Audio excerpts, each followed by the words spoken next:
The Hale family lodge was built for stories. Its stone walls had heard generations of triumphs and betrayals, toasts and tears. On Christmas Eve, under the soft glow of candlelight, it was meant to hold warmth.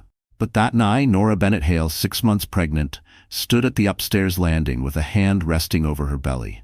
She wasn't listening to the holiday carols rising from the grand piano. She wasn't watching the cousins in reindeer sweaters run circles around the tree. She was listening to her own heartbeat, steady and strong, as if telling her, "Stay calm, but stay ready." Her husband, Gregory Hale, had promised her years of devotion. He had promised stability, partnership, and a place in his powerful family's empire. But last night she had received the kind of proof no woman should ever have to see. A hotel receipt, a careless text, a lipstick stain. Gregory wasn't with his clients in Aspen. He was with Lila Summers, the event planner he had once described as just ambitious. The truth had a scent, cheap perfume mixed with arrogance, and Gregory carried it home with him at dawn. He thought she wouldn't notice. He thought she would smile through dinner, play the loyal wife, and keep his secrets. But Nora had a secret of her own. She wasn't going to break. Not tonight.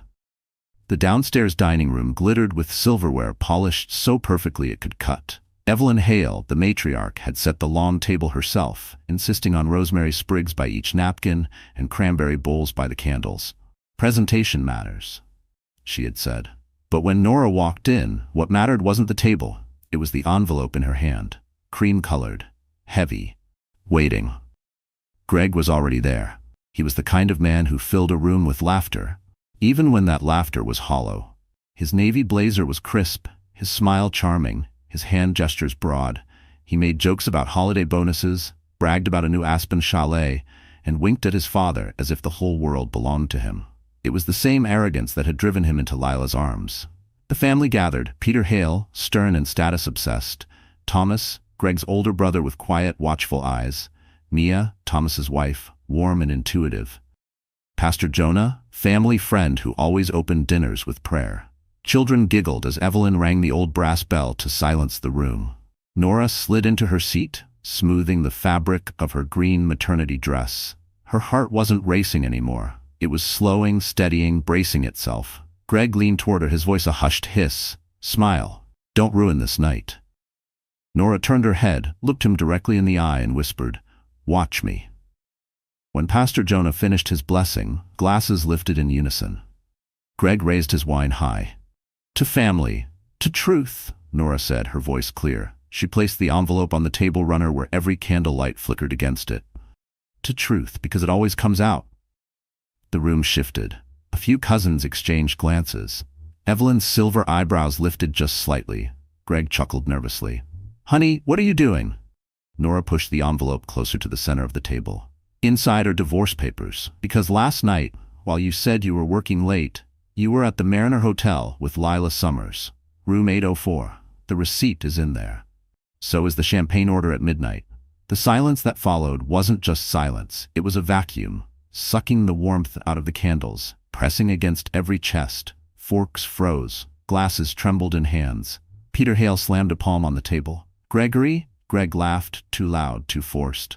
"She's hormonal, she doesn't know what she's saying." But his phone betrayed him. It lit up on the table, buzzing, glowing blue across the linen. One name, one preview message. "Can't stop thinking about you." Last night was... The screen went dark again.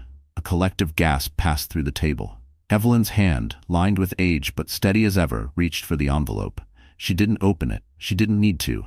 She simply rested her hand on it like a seal. "Sit down, Gregory," she said. Her voice was velvet over steel. Greg's mask cracked. "Mother, this isn't how we handle family matters. Not like this. Not at dinner." "Then when?" Thomas interrupted, his calm voice cutting sharper than any shout. He turned to Nora. "I'll call your lawyer tonight. You won't face this alone." Nora exhaled, a release she hadn't realized she was holding. For months she had lived in shadows, wondering if anyone in this family would see her. Now Thomas had spoken, and the silence that followed was no longer hostile. It was protective. Greg's jaw worked furiously.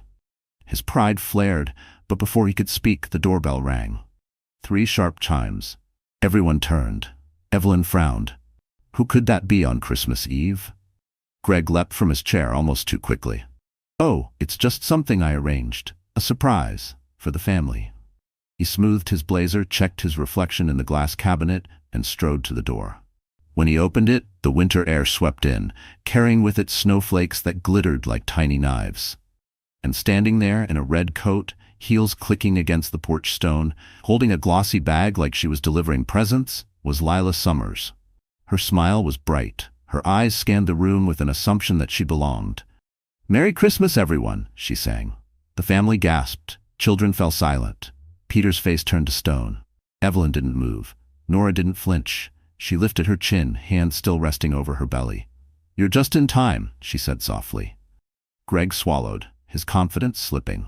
Evelyn picked up the old brass bell and rang it once. The sharp, commanding note filled the dining room. "We will hear her," Evelyn said, never breaking her gaze from her son. The candles flickered. The snow whispered against the windows. And Nora, steady as stone, prepared for the truth to finally break wide open. Nora Bennett Hale was not born into the glittering halls of power where the Hale family lived. She grew up in a small New England town where winters were long, neighbors borrowed sugar from one another, and birthdays were celebrated with homemade cakes.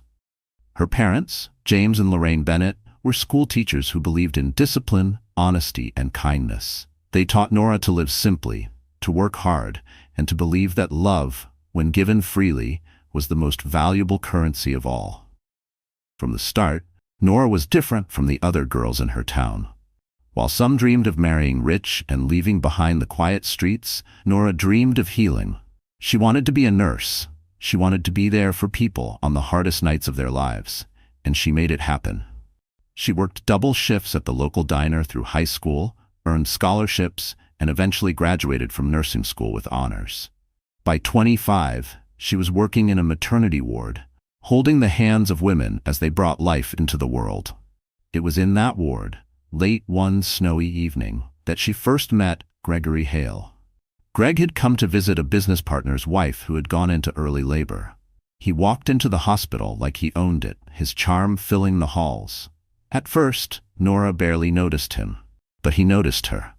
Later, he confessed he was struck not by her beauty, though she had that in quiet abundance, but by the way she spoke to a frightened mother, calming her with nothing more than a steady hand and a patient voice. Greg pursued her relentlessly. Flowers. Dinners in restaurants where she felt too small in her thrift store dresses. Promises of a life where she would never again have to count pennies or skip meals to pay bills. At first, she resisted. Men like Gregory Hale belonged to a world so different from hers, a world of marble floors and family legacies that stretched back generations. But he was persistent, and he was persuasive. He told her he needed her, not for what she had, but for who she was. She believed him. When they married, Nora gave up the night shifts at the hospital. She believed she was stepping into a new kind of calling. To be Greg's partner, his anchor, the woman who would remind him of kindness when the world demanded ruthlessness. And in the beginning, she thought she succeeded. But life inside the Hale family mansion was nothing like she imagined. Peter Hale, Greg's father, looked at her as though she were a guest who had overstayed her welcome. Evelyn was kinder but reserved, weighing every word Nora spoke. The family spoke in the language of balance sheets and boardrooms, and Nora, used to the simple honesty of small-town life, often felt like she was listening to a code she could never quite crack. She smiled through dinners. She kept quiet when the conversation turned to business. She pretended not to hear the whispers that she was the nurse who got lucky, and she buried the sting of isolation beneath the belief that Greg loved her, and that was enough. Then came the pregnancy. For Nora, it was the miracle she had always dreamed of. For Greg, it seemed to be an inconvenience. He congratulated her, kissed her forehead, and within days was back to long nights away, back to phone calls she wasn't supposed to overhear. But Nora endured. She decorated the nursery alone. She kept working on her baby journal, writing letters to the little life inside her about hope and family and faith. She convinced herself that once Greg held their child, once he saw what they had created, everything would change. Until last night. When the text message lit up her phone, Nora's hands trembled so violently she nearly dropped it. Last night was a dream. Can't wait for more. She stared at the name, Lila Summers. A woman she had met once at a company gala, a woman with sharp laughter and sharper eyes. Nora had wanted to believe Lila was harmless. Now she knew better. She could have broken down then. Many women would have. But Nora was not like many women. She had grown up watching her mother carry her father through years of illness without ever losing dignity. She had held the hands of mothers in pain and watched them summon strength they didn't know they had. And in that moment, something inside Nora hardened into resolve. She would not beg. She would not weep in silence. She would not allow Greg to write the story of her life. That was why tonight, in front of the entire family, she placed those papers on the table. She was not only confronting Greg, she was reclaiming herself. But what the family did not know, what even Greg himself had overlooked, was that Nora was not as powerless as she appeared. For while she had given up her career, she had never given up her skill. Quietly, without telling anyone, she had been working part-time shifts at a small clinic downtown. She had saved her earnings, little by little, tucked away in an account under her maiden name. It wasn't much, but it was hers. And she had an ally. Thomas Hale, Greg's older brother, had always treated her differently. He noticed when she was left out of conversations, he spoke to her with respect, never condescension. And though he had never intervened openly, Nora had caught the looks he gave Greg, the silent disapproval, the warnings Greg never heeded. Thomas had power in this family, and tonight for the first time he had chosen to use it on her behalf. When he said, "You won't face this alone," Nora felt the shift in the room. For the first time in years, she wasn't isolated. She had a voice beside hers. But the night was far from over. Because as Lila stepped into that room in her red coat, smiling as though she had been invited, Nora knew this confrontation was only the beginning. Evelyn had said, "We will hear her." But hearing Lila's voice was one thing. Allowing her to sit at the family table was another. The Hale family was about to witness more than a scandal. They were about to witness a reckoning. And Nora, quiet, small-town Nora, was ready to lead it. Then Lila set down her glossy bag on the table, looked directly at Nora, and said with a smirk, "I think your seat belongs to me now." Snow fell in heavy curtains outside the Hale lodge, wrapping the world in silence while inside. The family dining room buzzed with a tension so sharp it could slice glass. Christmas Eve was supposed to be sacred. It was supposed to be laughter, music, and clinking glasses. But tonight the air was thick with betrayal, every candle casting shadows that seemed to whisper secrets. Nora sat at the long mahogany table, her hands steady over her belly, her eyes fixed on the woman who had just entered. Lila Summers, young, bold, dressed in a red coat that looked more like provocation than fashion. Her presence at the door wasn't just inappropriate, it was war. Evelyn Hale, matriarch of the family, did not flinch. She still held the brass bell in one hand, its single chime lingering in the air. "We will hear her," she had declared. Her words carried the weight of a gavel, commanding everyone to sit in stunned silence. Greg tried to recover his charm. His laugh came out brittle. "Lila, this isn't the time." But Lila cut him off with a look, the kind of look that claimed territory. She set her glossy bag onto the table as if she belonged there, as if the Hale family home was hers to conquer. "Good evening," she said, her voice sweet but dripping with triumph. "I thought I'd bring something for the holiday." She slid a small box from her bag and placed it beside Nora's envelope. "After all, Christmas is about gifts, isn't it?" A murmur rippled through the table. Peter Hale leaned forward, his jaw tight. "Gregory," he growled, "explain this." Greg's face flushed. He glanced at Nora, then at his mother, then at his mistress. He was a man cornered, trapped by his own arrogance. "It's nothing," he insisted. She misunderstood the invitation, but Nora's voice cut clear through his lie. No, she understood perfectly. The tension rose like smoke. Thomas Hale shifted in his chair, his eyes narrowing at his brother.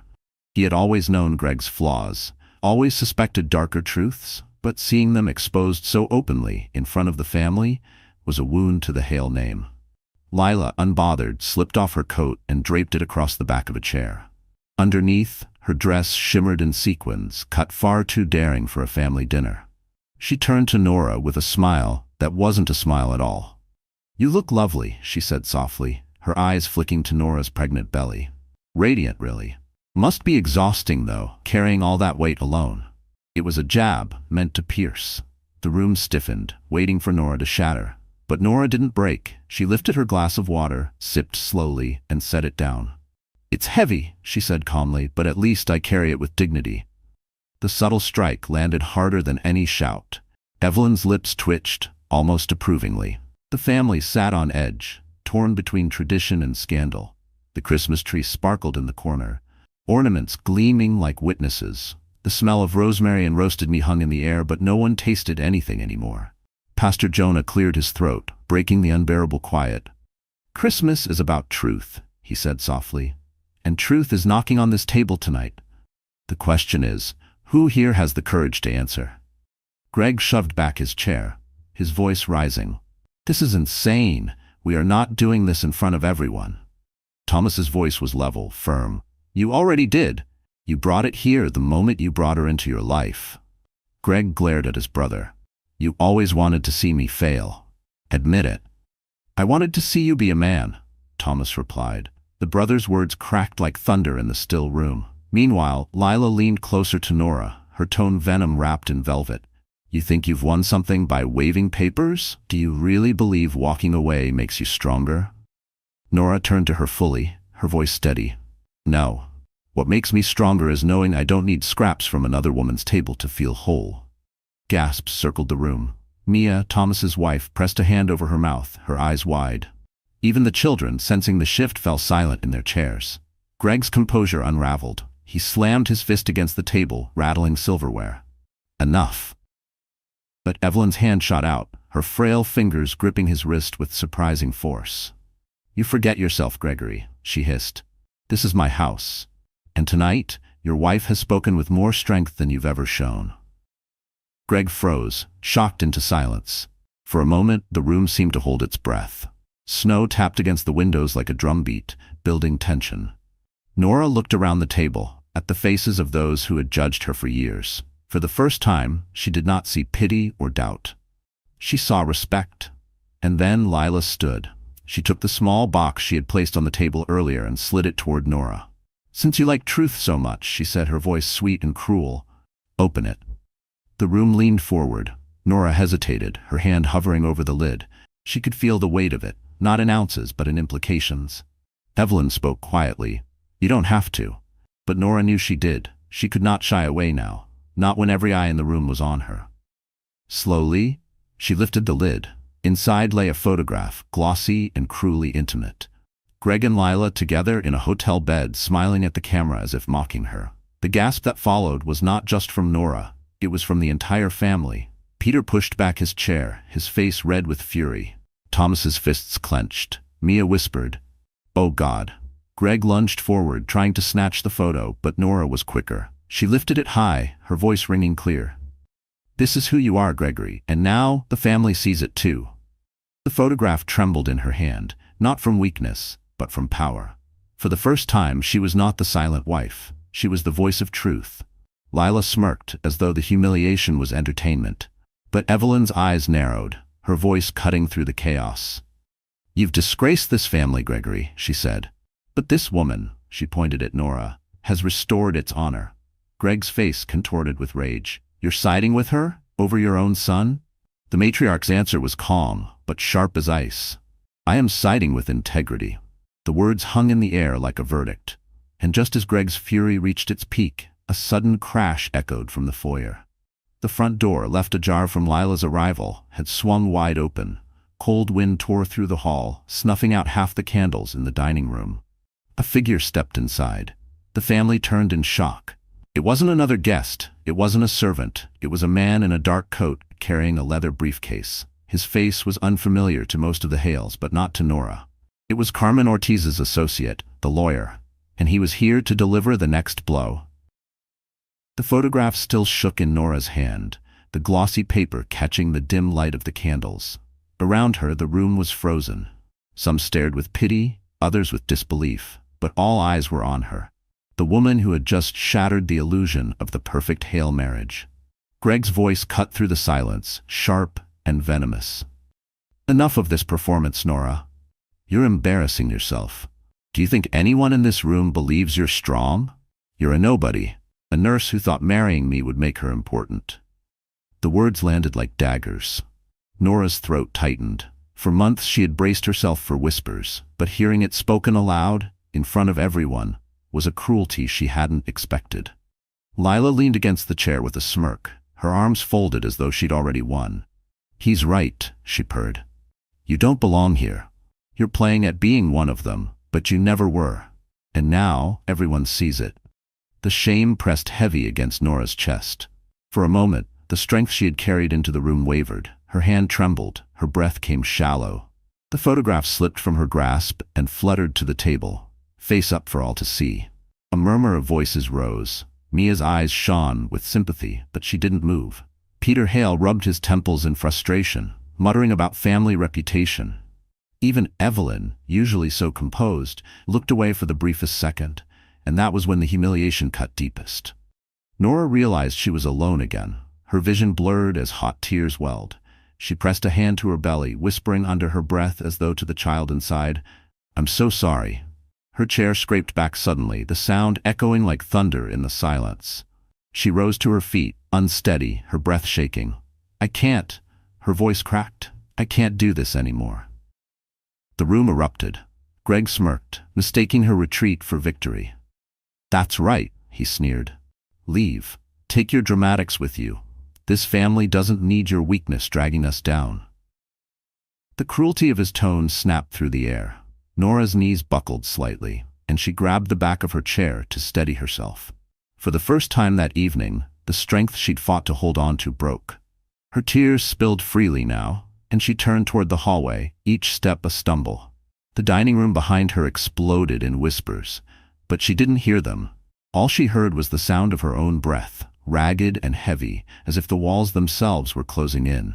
Thomas stood quickly, as if to follow, but Evelyn's hand pressed lightly against his arm. "Let her," the matriarch whispered. "She must walk this moment herself." Nora reached the grand staircase. The garlands twinkled with tiny white lights, but she didn't see beauty anymore. She saw only betrayal woven into every corner of the house. She gripped the banister, steadying herself as her vision swam. Behind her, Greg's voice still carried, loud and cruel. "You see? She's not strong. She's fragile. I built her life, and now she can't survive without me." Lila's laughter joined his, sharp and cutting. That laughter followed Nora up the stairs like a ghost. She pushed into the guest room at the end of the hall, slamming the door behind her. Inside, the silence was suffocating. She collapsed onto the bed, clutching her belly as sobs tore through her chest. The strength she had displayed downstairs melted away, leaving her bare, raw, and trembling. She whispered through her tears, "Why wasn't I enough?" Her heart cracked with every word. She thought of the years she had given Greg, her loyalty, her sacrifices, her dreams abandoned for his ambition. She thought of the nursery she had decorated alone, the lullabies she had sung to an empty room. And now, in the most sacred season of all, she was nothing more than a spectacle. Downstairs, the storm raged on. Greg raised his glass again, attempting to reclaim control. "Let's end this nonsense," he declared. "She'll calm down. She always does." Lila smirked. "She's never been competition." But Thomas rose from his chair, his face dark with anger. "You disgust me, Gregory," Greg scoffed. "Spare me the lecture, big brother. You've always envied me." "I've pitied you," Thomas corrected sharply. "Because you mistake cruelty for strength." Evelyn's voice rang out like a bell. "Enough! This house will not be a stage for your arrogance." The lawyer who had entered minutes before stood silently, his briefcase resting at his side. He had been waiting for his moment. Now, he stepped forward, placing a hand on the envelope that still lay on the table. "Mrs. Hale asked me to prepare more than divorce papers," he said. His tone was calm, deliberate. "There are documents here that concern not only her, but this entire family business." Gasps circled the table. Greg paled, the color draining from his face. "What documents?" But the lawyer did not answer him. Instead, he opened the briefcase and began arranging files neatly across the table. Upstairs, Nora sat trembling in the quiet, unaware of the storm building below. Her tears had slowed, but her body shook from exhaustion. She whispered to her unborn child, "I'll protect you, no matter what, even if it costs me everything." She closed her eyes just for a moment to breathe, and then she heard it. A soft creak at the door. Her eyes flew open. There, in the dim light, stood Lila Summers, alone, smiling. She closed the door behind her with a quiet click and leaned against it. "You should have stayed downstairs," Lila whispered, her smile widening, "because now it's just you and me." The guest room was dim, lit only by the twinkle of Christmas lights outside the frosted window. Nora sat on the edge of the bed, her hands trembling over her belly. She hadn't yet wiped the streaks of tears from her face. Her heart still ached from Greg's cruel words, from the laughter that had chased her up the stairs. And now, standing in the doorway, was the source of it all. Lila Summers. The younger woman closed the door behind her with a deliberate click, sealing them in together. She leaned back against the wood as if it were her throne, her lips curved into a smile that wasn't warm at all. "You should have stayed downstairs," Lila whispered, her voice smooth as silk and just as sharp. "At least there, you had an audience. Up here, it's just you and me, no one to clap for your little performance."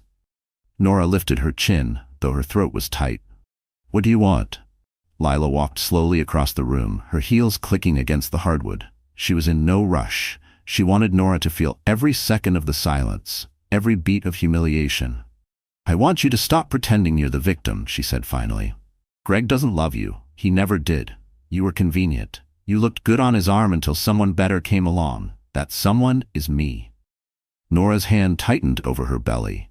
"Better?" she said softly. "Is that what you call yourself? A woman who sleeps with another woman's husband?" Lila's smile only widened. "Don't act like you're surprised. Men like Greg always trade up. You should have known your expiration date the moment you walked into this family." She circled the bed, like a predator watching prey. "You're weak, Nora. Fragile. Everyone saw it tonight." Nora swallowed hard, her voice trembling. "If I'm so weak, why are you here? Why do you need to tell me this face to face?" For a moment, the question pierced through Lila's confidence. Her eyes flickered, but she quickly masked it. She leaned closer, her voice dropping into a hiss. "Because I want you to understand something. This isn't just about Greg. This is about everything. The house, the money, the reputation. Once you're gone, all of it will be mine." Nora shook her head, her tears returning. "You think the Hales will ever accept you? They saw you tonight. You walked in here like a thief." "Thieves take what they want," Lila said coldly, "and I always get what I want." The words echoed in the room. Nora felt the walls closing in again, the weight of betrayal pressing against her chest. For a moment, she thought she might crumble once more. But then, something inside her shifted. She stood, slowly, her body trembling, but her gaze steady. "You're wrong," she whispered. "You may have Greg's attention now. You may even think you have his love, but you don't have his respect. And you never will." Lila's smirk faltered. "What did you just say?" Nora stepped closer, their faces now only inches apart. "You think winning a man like Greg is a prize? It's not. It's a burden, because men who betray once betray again, and one day he'll do to you what he's done to me." For the first time, Lila's confidence cracked. Her eyes narrowed, her lips tightening into a thin line. But then she laughed, a short, bitter laugh. "Maybe, but by then, I'll have what I need, and you'll be nothing. Alone, forgotten." Nora's chest ached. She wanted to scream, to throw Lila out, to call Evelyn upstairs and expose her right then and there. But her body betrayed her. A sudden sharp pain shot across her stomach, stealing her breath. She gasped, clutching at her belly, staggering back toward the bed. Lila's eyes widened in surprise. What's happening?" Nora sank to her knees, her face pale. "The baby," she whispered, panic lacing her voice. "Something's wrong." For a moment, just a moment, fear flickered across Lila's face. But then she froze. She didn't move to help. She didn't reach for the door. She just stood there, watching. Nora struggled to steady her breathing, forcing herself not to collapse. Tears streamed down her face as she whispered, "Help me." Lila tilted her head, her eyes cold. "Why should I?" The words cut deeper than knives. Nora's sobs grew harsher. "Because this child is innocent." But Lila only folded her arms. "Maybe fate is doing us all a favor." The cruelty was unbearable. Nora's vision blurred as she clung to the edge of the bed. The room spun, her strength draining, and then there was a sound. A knock. It wasn't the timid tap of a servant, nor the sharp knock of authority. It was gentle, deliberate. "Mrs. Hale?" A voice called softly from the other side of the door. It was Thomas. Nora's heart lurched. Relief flooded her veins. Lila's eyes widened, panic flashing across her face. She glanced at the door, then back at Nora, hissing under her breath. "Don't you dare say a word about this. If you tell him what just happened, I'll make sure Greg takes that baby from you the second it's born." The venom in her voice made Nora shiver. Another knock. "Nora? It's me. Open the door." Nora stared at Lila, her body shaking. She had a choice: stay silent, protect herself from Lila's threats, or speak and risk everything. Her breath came fast, her tears blurred her vision. The child inside her kicked, a desperate reminder that this fight wasn't just hers anymore. Lila leaned close, whispering one final time, "Keep quiet, or you'll lose everything." The door handle turned, the room held its breath, and then the door swung open. Thomas stood in the frame, his eyes locking first on Nora, pale and trembling on the floor, then on Lila, looming over her. His jaw tightened, his fists curling. "What's going on in here?" he demanded. Nora opened her mouth. Her voice was barely a whisper, but it carried enough to shatter everything. "She tried to leave me here when I needed help." The silence that followed was explosive. Thomas's eyes darkened. He stepped into the room, closing the door behind him with a force that rattled the walls. And for the first time, Lila's smirk disappeared completely. Thomas's presence filled the small guest room like a shield. His broad frame blocked the doorway, his sharp eyes scanning from Nora, pale and trembling on the floor, to Lila standing stiffly, her face caught between arrogance and panic. "What's going on in here?" he demanded again, his tone low but deadly serious. Nora's lips trembled, her words fragile but clear. "I needed help. She pointed at Lila with a shaking hand. "She just stood there. She was going to leave me." Thomas's jaw tightened. He took one slow step forward, his gaze never leaving Lila. "Is that true?" Lila tried to recover her composure, crossing her arms defiantly. "She's exaggerating. I didn't know what was happening. I froze. That's all." Thomas's eyes narrowed. "You froze while a pregnant woman begged you for help?" His voice was colder than the wind howling outside. Lila faltered. For the first time, her confidence looked like a costume she didn't know how to wear anymore. Thomas crouched beside Nora, offering his hand. "Come on, you're not alone." Nora's eyes brimmed with tears, not just from pain, but from relief. She let him steady her, rising shakily to her feet. His hand was warm, grounding, the opposite of Greg's cold indifference. "Thank you," she whispered. He gave a small nod. "Don't thank me for doing what's right." Behind them, Lila scoffed, trying to regain control. "Oh, please, don't make me the villain here. Greg loves me, not her. He chose me. Everyone knows it." Thomas turned his head sharply. "What Greg calls love is nothing but self-indulgence. And aligning yourself with him says more about you than it does about her." Lila's smile faltered. Her voice rose, shrill with desperation. "You think you're so righteous, Thomas? You don't know anything about me." "Then tell me," Thomas replied evenly. "Tell me why you thought humiliating a pregnant woman made you powerful." For a flicker of a moment, fear darted through Lila's eyes. She opened her mouth, then closed it again. Nora caught it. That hesitation, that crack. And in that instant, she knew Lila had secrets. Thomas helped Nora back to the bed, then straightened, his presence imposing. "You should leave," he told Lila. "Now, before this gets worse for you." But Lila didn't move. Instead, she laughed. A brittle, ugly laugh.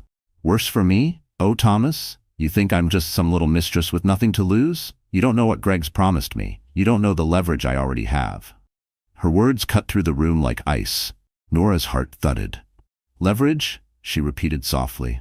Lila's eyes gleamed with cruel satisfaction. "That's right. Greg has been sloppy. I have proof. Messages, bank transfers, even documents he didn't want anyone to see. If he tries to walk away from me, I'll bury him. And if you think this family empire will stay intact after that, you're more naive than I thought."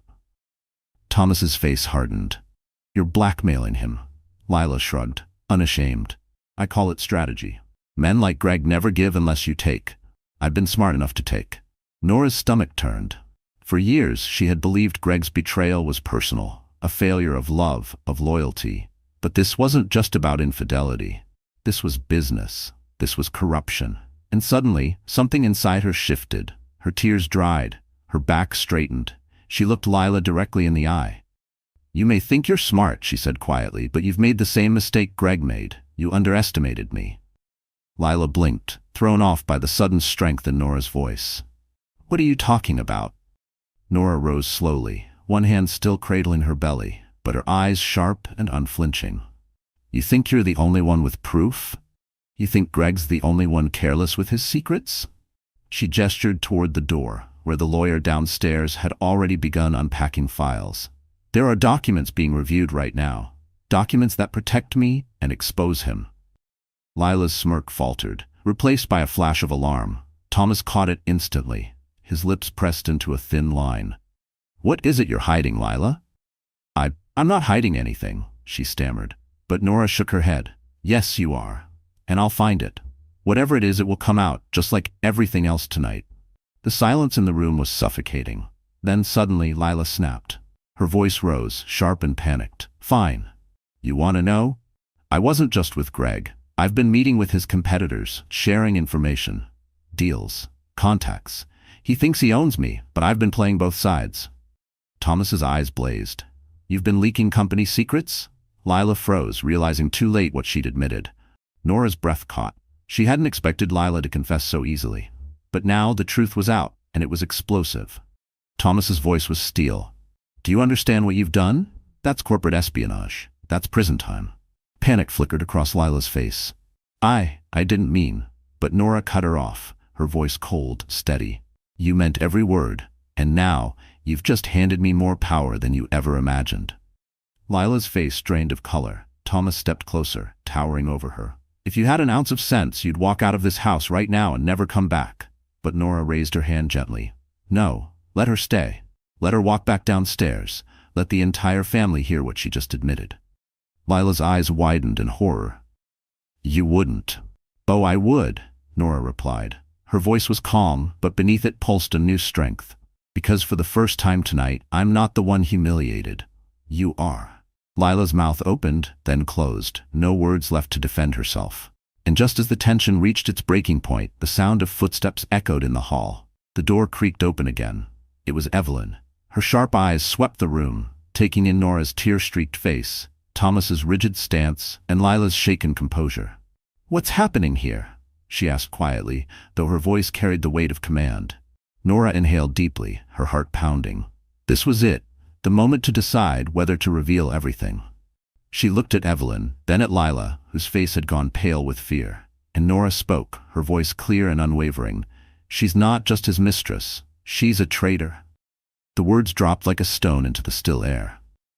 Evelyn's eyes narrowed, her gaze settling on Lila like a hawk preparing to strike. The silence stretched, heavy and suffocating, until downstairs the sudden crash of glass shattered it. Voices rose, sharp and urgent. Something was happening below, and it was about to change everything again. The sound of shattering glass from the dining room below echoed like a warning bell through the Hale Lodge. Voices rose, sharp, panicked, clashing. Somewhere, Peter's booming tone tried to restore order. But upstairs, the storm was already rewriting its course. Evelyn Hale's piercing gaze locked on Lila, who stood trembling now, her bravado shattered. "A traitor," Nora had declared, and the word hung in the air like a death sentence. Evelyn didn't flinch. Her posture remained regal, her voice quiet but commanding. "You will come downstairs," she told Lila, "and you will answer for this." Lila's lips quivered. You can't make me." Thomas's voice cut in like steel. "She doesn't need to make you. Your own words already condemned you." Nora, still pale from her earlier collapse, slowly rose to her feet, but now there was something different in her eyes. The tears had dried. The trembling had stilled. What remained was a glint of steel she hadn't known she carried. She looked at Lila, her voice calm, almost gentle. "Do you know what the difference is between you and me, Lila? You think power comes from secrets. I know it comes from truth. And tonight, truth is on my side." The younger woman's face drained of color. She turned toward the door, but Evelyn's hand shot out, surprisingly swift, gripping her wrist. "You will face this family," the matriarch hissed. For the first time, Lila looked afraid. Truly afraid. Nora exhaled deeply, steadying herself. She turned to Thomas. "Help me downstairs." He nodded without hesitation, his arms steady as she leaned on him. Every step back down the grand staircase felt like a reclamation. The garlands glittered, the ornaments gleamed. But now, Nora saw them differently. not as decorations of a house that never accepted her, but as silent witnesses to her rise. By the time they reached the dining room, the chaos had stilled into uneasy murmurs. The broken glass lay swept into a corner by a nervous servant. Greg stood at the head of the table, red-faced, gesturing wildly as he tried to explain away the scandal. "This is nothing," he barked. "My wife is hysterical. My brother is meddling. We need to move on." But when Nora entered, leaning on Thomas's arm, the room fell silent. Every eye turned toward her, and for the first time in her life, she did not shrink. She stood tall, her green dress shimmering under the candlelight, her swollen belly a testament not to weakness, but to resilience. Greg's eyes widened. "What are you doing back here?" he demanded. "You should have left quietly. Don't humiliate yourself more than you already have." Nora's lips curved into a faint smile. "You think I came back to humiliate myself? No, Gregory. I came back to finish what I started." She walked forward slowly, releasing Thomas's arm, her hand steady on the table as she reached the head where Greg stood. She did not stop until she was directly across from him. "Sit down," she said softly. Something in her tone, quiet, sure, commanding, cut deeper than any shout. Greg hesitated, his confidence faltering. Peter Hale cleared his throat, his voice gruff but firm. "Listen to her." Greg sank reluctantly into his chair, muttering curses under his breath. Nora turned, her eyes sweeping the room. Tonight was supposed to be about family, about celebrating trust, loyalty, and love. Instead, it has revealed betrayal, greed, and lies. She gestured toward the envelope of divorce papers. "I placed this on the table not to shame anyone, but to reclaim myself. And now, I will tell you all the truth you deserve to hear." The lawyer, standing quietly at the end of the table, stepped forward, opening his briefcase. He laid out documents, each one crisp, official, damning. "Mrs. Hale entrusted me with evidence of Mr. Gregory Hale's financial misconduct," he said. "Funds moved improperly, deals struck under the table, patterns that endanger not only this family's name but its entire empire." Gasps spread across the room. Greg jumped to his feet. "Lies," he shouted. "This is a setup. She's manipulating you all." But Evelyn's sharp voice cut him down. "Sit." And for the first time, Greg obeyed his mother like a chastised child. Nora's voice remained calm. "Greg thought he could betray me and walk away untouched. But his betrayal was not only of me, it was of all of you, of this family, of everything his parents built." Lila, trembling near the doorway, suddenly cried out, "She's lying. She's just bitter." Nora's gaze turned to her, cool and unshaken. "You want proof?" She nodded toward the lawyer. "Tell them what she admitted upstairs." The lawyer adjusted his glasses. "Miss Summers confessed to leaking confidential company information to competitors." A stunned silence swept across the table. Peter's face turned crimson. "Espionage? In my company?" Evelyn's voice dropped to a whisper, cold as steel. "You brought poison into this house, Gregory." Greg's face twisted, panic breaking through arrogance. "No, she's lying. Lila would never." But Lila's own silence betrayed her. Her eyes darted wildly, her lips fumbling for excuses that would not come. Mia gasped. "She admitted it. I heard it myself." The room erupted in murmurs, the weight of scandal crashing down like a tidal wave. Nora, in the center of it all, stood calm and unyielding. She felt the baby kick gently inside her as though reminding her, "This is your fight. Win it." Her voice rose above the noise, steady and clear. "Gregory Hale is not the man you all believed him to be. He is a liar, a cheat, and a traitor. And she pointed at Lila, is not just his mistress. She is a thief who sought to strip this family of everything it owns." Greg lunged forward, his face twisted with rage. "You think you've beaten me, Nora? You're nothing without me. Nothing." But before he could reach her, Thomas stepped in, shoving him back into his chair with a firm hand. "Enough." The room stilled again. Nora's eyes locked on Greg, her voice cutting through the silence like glass. "You made one fatal mistake, Gregory. You thought I was weak." Greg sneered. "You are." Nora leaned closer, her voice low but deadly. "No, I'm the strongest woman you'll ever know, and tonight you'll see just how strong I am." The candles flickered. The family leaned forward, captivated, breathless. And then, from the far end of the table, Evelyn Hale slowly rose to her feet. Her silver hair shimmered in the candlelight, her eyes sharp as blades. She looked directly at her son, and with a voice that carried the weight of generations, she declared, "You are no longer welcome at this table." The room gasped. Greg's face went pale. and Nora, her heart pounding, knew the transformation was complete. She was no longer the silent wife. She was the storm. The dining room was silent, as if the whole house itself held its breath after Evelyn's declaration. "You are no longer welcome at this table," the matriarch had said, and the words struck like thunder. For Gregory Hale, it was the first time in his life that power slipped fully from his grasp. But Nora knew this was only the beginning. She straightened, every eye on her now, not as a woman humiliated, but as the woman who had pulled back the veil. Her hand rested gently on her belly, the quiet strength of a mother radiating from her as she prepared to deliver the blow Greg never saw coming. "Tonight," she said, her voice clear, "you all saw the proof of his betrayal, but you deserve to know what else I've uncovered." Gasps fluttered across the room. Even the younger cousins, usually oblivious, leaned forward in their chairs. Greg leapt to his feet, panic flashing across his face. "Don't you dare, Nora. Don't you dare drag this family through the mud just because you're bitter." But Nora didn't flinch. "This family isn't in the mud because of me, it's because of you." She nodded toward the lawyer, who immediately spread the documents across the table once more. Bank records, contracts, transactions that painted a picture darker than infidelity. "Greg has been siphoning funds from Hale Evergreen Holdings," the lawyer explained. "Shell accounts, offshore transfers, millions unaccounted for." The room erupted in shocked murmurs. Peter Hale slammed a fist on the table, so hard the crystal glasses rattled. You dare steal from your own bloodline?" Greg's face flushed crimson. "I built this company. I've worked harder than anyone here." Thomas cut him off coldly. "You've stolen more than you've built." Lila stepped forward, desperation bleeding into her voice. "You can't prove any of this. These are just papers, words on a page." Nora turned to her, calm and unwavering.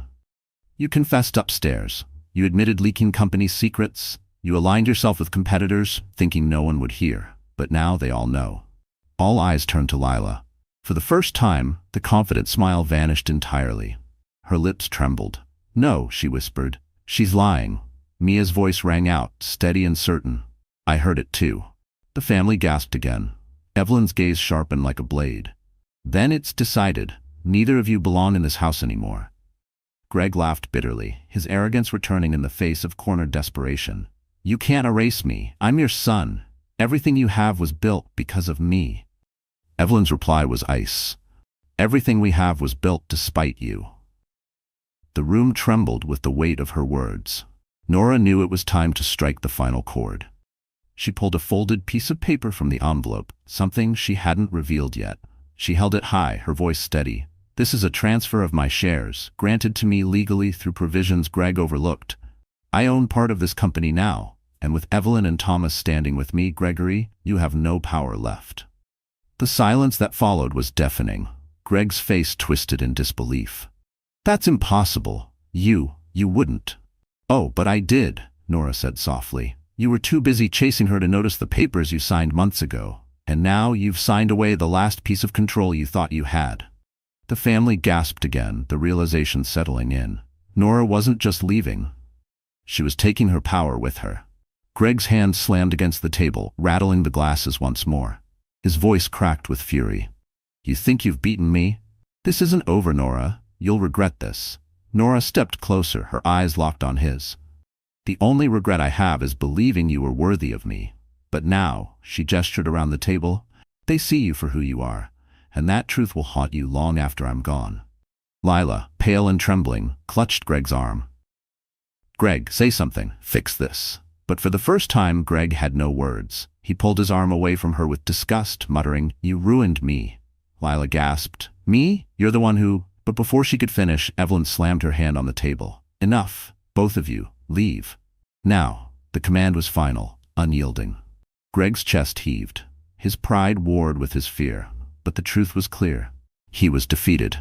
Slowly, with his shoulders hunched, he turned toward the door. Lila followed, but not without casting one last venomous glance at Nora. "You think you've won," she hissed. "But this isn't the end. I still have pieces to play." Nora didn't blink. "Then play them. I'll still win." The mistress flinched, her bravado cracking, before slipping out the door after Greg. The family sat stunned, the storm finally breaking into silence. The candles flickered, casting long shadows over faces etched with shock, shame, and at last respect. Thomas turned to Nora, his voice soft. "You've done more for this family tonight than Greg ever did." Evelyn nodded slowly. "You have restored honor. For that, you will always have a place at this table." For the first time, Nora felt the truth settle deep within her. She belonged. Not because of Greg. Not because she married into the Hales. But because she had proven herself worthy, not just to them, but to herself. Her hand brushed over her belly, the child within kicking gently, as though affirming the strength she had finally claimed. The room began to breathe again, the murmur of voices softening into gratitude, into healing. Plates were cleared, wine poured. For the first time all evening, laughter, tentative but real, returned to the air. But just as peace seemed to settle, the front doors of the lodge burst open. Cold wind swept into the room, extinguishing half the candles. A man in a black coat stepped inside, his face grim, his eyes scanning the table. He carried a folder marked with the seal of the federal government. "Gregory Hale," he called into the room. "By order of the state, you are under investigation." The family gasped, the storm rising once more. And Nora, her heart steady now, watched as fate delivered the final blow she had set in motion. The wind howled through the open doorway as the man in the black coat stepped into the dining room. His shoes tracked snow across the polished floor, each step echoing with authority. In his hand, the folder bore the seal of the federal government, an emblem that carried more weight than any Hale fortune could ever buy. The room fell into stunned silence. Greg froze at the head of the table, his face draining of color. Lila clutched his sleeve, her nails digging in, her bravado gone. "Gregory Hale," the agent repeated, his voice sharp as steel. "You are under investigation for financial fraud, tax evasion, and corporate misconduct. Effective immediately. Your accounts are frozen, and you are to come with us for questioning." Gasps erupted around the table. Peter Hale rose half out of his chair, his voice booming. "This is outrageous. This is Christmas Eve." But the agent did not flinch. The law does not take holidays. Greg's mouth opened and closed, his arrogance collapsing into desperation. "No, you don't understand. I can fix this. I have connections. I have." Nora's voice cut across his pleas, calm and clear. "You had connections, but you wasted them. And now the truth is here." The agent turned toward her, nodding respectfully. "Mrs. Hale, thank you for your cooperation in providing evidence." The room gasped again, but this time all eyes turned to Nora. Greg's head snapped toward her, his face contorted in fury. You did this? You betrayed me?" Nora met his gaze, her voice steady. "No, Greg, you betrayed yourself. I just refused to hide it." The weight of her words landed with finality. Greg staggered back, collapsing into his chair, his body trembling. For the first time, the man who had lorded his power over her looked small. Pathetic. Lila's panic grew. "You can't just take him away. He's innocent until proven guilty. You'll ruin everything." The agent's eyes turned cold. "We already have enough evidence to build the case. And as for you, Miss Summers, we advise you not to leave the city. Your involvement in leaking company secrets has been documented." Lila gasped, her face straining of all color. No, you can't." "Yes," Nora interrupted softly, her voice like velvet wrapped around a dagger. "They can, because you admitted it, and because the truth doesn't disappear just because you don't like it." Lila's body shook as she turned on Greg. "This is your fault. You told me I'd be safe." Greg shoved her hand off his arm. "You ruined me." The two of them, once united in arrogance, now turned on each other like cornered animals. Their voices rose, sharp and bitter, each blaming the other. The Hale family watched in stunned silence. The perfect image of power that Greg had tried to maintain crumbled before their eyes. Evelyn, regal as ever, finally rose to her feet. Her voice was low, but it carried authority that silenced the entire room. "Enough. Both of you have shamed this family for the last time. You will leave this house tonight, not as heirs, not as guests, but as disgraced traitors." Her words struck with the weight of final judgment. The agents moved forward. Greg tried to resist, but his struggle was weak, his pride broken. They clasped his wrists in cuffs, the metallic click echoing like a bell tolling the end of an era. Lila stumbled backward, her eyes wild. "Wait. You can't arrest me, I was promised." The agent's hand closed firmly around her arm. "Promises don't matter when the law is involved." Her scream echoed through the halls as she was dragged toward the door. Greg's curses followed, bitter, desperate, but powerless. The heavy doors slammed shut behind them, leaving the family in silence. The storm outside raged, but inside it was still. Nora stood in the center of it all, her hand resting gently over her belly. The woman who had entered the evening as the silent, underestimated wife now stood as the force that had dismantled a cheater, exposed a mistress, and preserved a legacy. Evelyn turned to her, her eyes softer now, glistening with something almost like pride. "You have shown strength I did not expect," she admitted. "You fought not only for yourself, but for the future of this family. For that, I am grateful." Thomas stepped closer, his voice steady. "You saved us, Nora, and you saved yourself. Don't forget that." The family murmured in agreement, respect replacing doubt in their eyes. Nora, once the outsider, now stood at the very heart of their approval. She exhaled slowly, her chest loosening from months of weight. The baby within her kicked again, gentle, steady, as if reminding her that her journey was not just for herself, but for the life she carried. Yet even in triumph, Nora felt the exhaustion wash over her. She lowered into her chair, steadying herself. Evelyn placed a hand on her shoulder, warm and grounding. "Rest, child. Tonight you won." But deep in Nora's heart, she knew it wasn't over. Because men like Greg didn't vanish quietly, and women like Lila, desperate cunning, wouldn't stop until they dragged someone else down with them. As the fire crackled in the hearth, the family slowly began to piece back the night. Servants cleared dishes, cousins whispered. Mia brought Nora a glass of warm water. Peace returned, fragile but real. Then another knock, sharp, sudden, echoing through the vast halls like a warning. The family froze, eyes darting to the door. The agent had already left. Greg and Lila were gone. Who else could it be? Thomas moved first, his steps careful, deliberate. He opened the heavy wooden door. On the threshold stood a courier, drenched in snow, holding a sealed envelope. "For Mrs. Nora Hale," he said. Thomas took it, his brow furrowed, then handed it to her. Nora broke the seal with trembling hands. Inside was a single sheet of paper. Her eyes scanned it once, twice, her breath catching in her throat. The message was short, brutal. "You may have won tonight, but this isn't over. I always play the long game."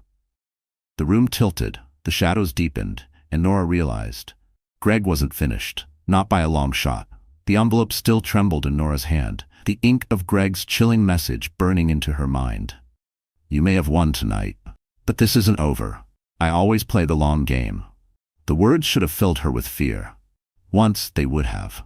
Once she would have curled inward, terrified of what came next. But tonight she only felt resolve. She folded the note carefully, placing it back into the envelope. When she looked up, the entire Hale family was watching her, waiting for her to break again, waiting for the tears. But none came. "I won't let him haunt me anymore," she said softly, yet every word carried through the room. "He doesn't control me. Not tonight, not ever again."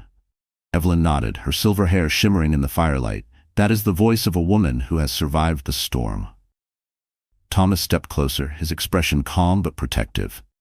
"We'll keep you safe, Nora. Whatever Greg tries, he'll fail. You've already taken his power." And for the first time in months, Nora believed it.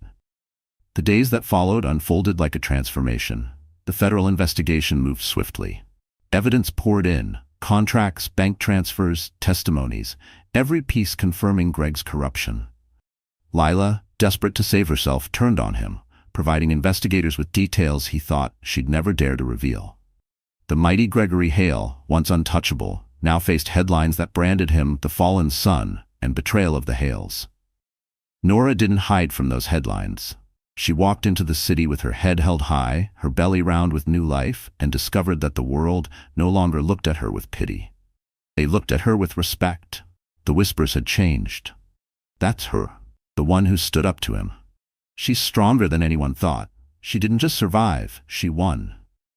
Each word was a balm to wounds long hidden, wounds Greg had cut with his cruelty and arrogance. But it wasn't only public opinion that shifted. Within the Hale family, Nora found a place she never thought possible.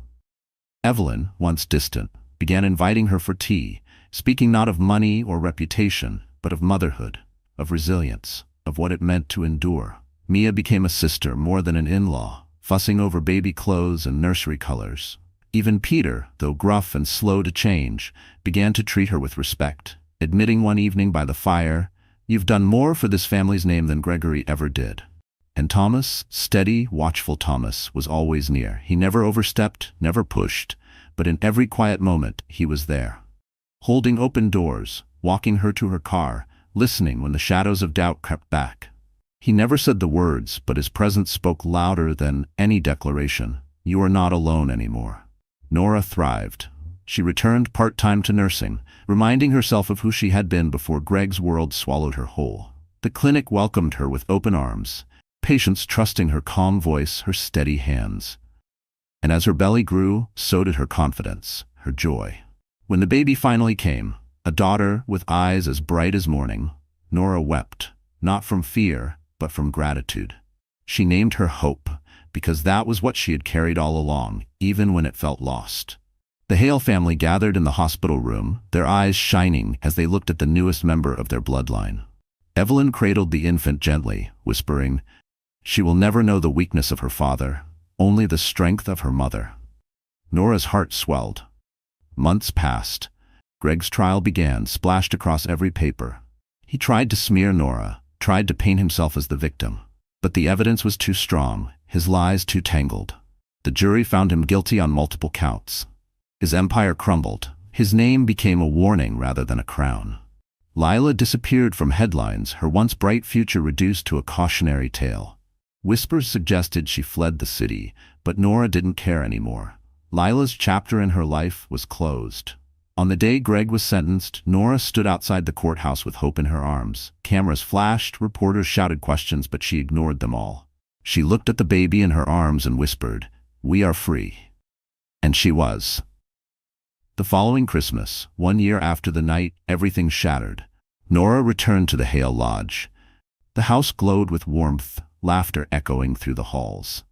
This time, she was not a guest on edge, not an outsider waiting to be judged. She was the heart of it all. Her daughter cradled by cousins, her seat at the table secured not by Greg's name, but by her own strength. When Evelyn rang the brass bell, the family bowed their heads for prayer. But before Pastor Jonah could speak, Evelyn gestured to Nora. "Tonight," she said, her voice carrying through the room, "the first toast belongs to her, to the woman who reminded us all that truth is stronger than lies and dignity outlives disgrace." Nora rose slowly, her daughter in her arms, her heart full. She looked around the table, the family who had once doubted her, the house that had once felt like a prison, the future that now stretched before her like a gift. Her voice was steady, strong, radiant, to hope, to truth, and to never letting anyone tell you you're not enough. The glasses clinked, the fire roared, and in that moment, Nora knew. She had not just survived betrayal, she had turned it into her greatest victory. Her story wasn't one of weakness, but of rebirth. Her daughter cooed softly in her arms, and Nora smiled, whispering into the child's ear, "We did it." Outside, snow fell gently across the lodge, soft and silent, as though the world itself was blessing the new chapter she had written. The scars of betrayal remained, but they no longer defined her. Nora was free, and stronger than ever. So that's how our story ends, my dear friends. Nora, once broken and humiliated, found her strength, spoke her truth, and walked away with dignity, love, and new life. If you're still here with me right now, it means something in this story touched you. Maybe it reminded you of your own struggles. Maybe it reminded you of a moment you felt unseen, unheard, or underestimated. You see, life has a way of testing us in ways we never imagine. Betrayal, heartbreak, disappointment, they are part of being human. But what defines us is not the pain itself, but how we choose to respond. The Stoic philosopher Epictetus once said, "It's not what happens to you, but how you react to it that matters." Nora's journey is proof of that. She couldn't control Greg's betrayal, but she could control her response. She refused to live as a victim. She stood, even when her knees shook, and chose truth over silence. And isn't that a lesson for all of us? We may not face a Christmas dinner scandal or a public betrayal, but in our daily lives we face smaller battles, at work, in relationships, even in the quiet battles inside our own minds. The question is, will we give up, or will we rise? Marcus Aurelius wrote, "The obstacle is the way." What feels like the end may, in fact, be the beginning of our greatest transformation. So tonight, let Nora's story remind you. You are stronger than you think. You are worth more than the lies others tell you. And you are capable of creating a future that no one can take away. If this story spoke to you, my wonderful friends, I ask you, like this video, share it with someone who needs hope, and subscribe so you can stay with us for more stories that touch the heart. Because here we don't just tell stories, we heal together.